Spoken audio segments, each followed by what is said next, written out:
Let's consider the following context. Kristen boards a Ferris wheel to 3 o'clock position and rides the Ferris wheel for 1 full rotation. The radius of the Ferris wheel is 14.5 meters long, and the center of the Ferris wheel is 19 meters above the ground. We'll let theta represent the radian measure of the angles subtending the path Kristen has traveled since the ride started.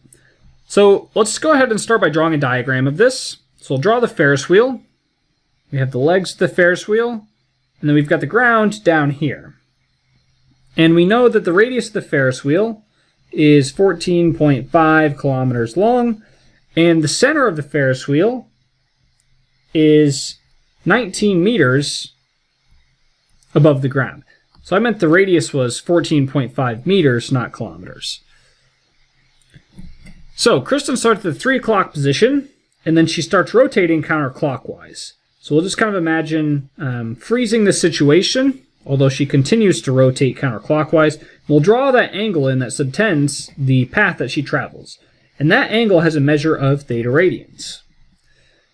So if we look at her vertical distance, then we can say that her vertical distance above the center of the Ferris wheel is sine of theta radii, or radius lengths.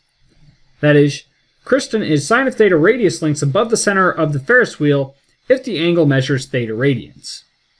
But since the radius of the Ferris wheel is 14.5 meters, and she is sine of theta radius lengths above the center of the Ferris wheel, then she's 14.5 times sine of theta meters above the center of the Ferris wheel.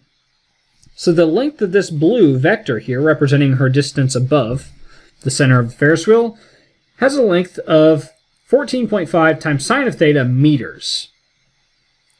However, notice that if we took this blue arrow here and we combined it with this black segment representing the height of the center of the Ferris wheel above the ground, so if we moved that segment over here, we looked at it right there, which is 19 meters, then if we combined those two things together, that would actually give us Kristen's height above the ground in meters.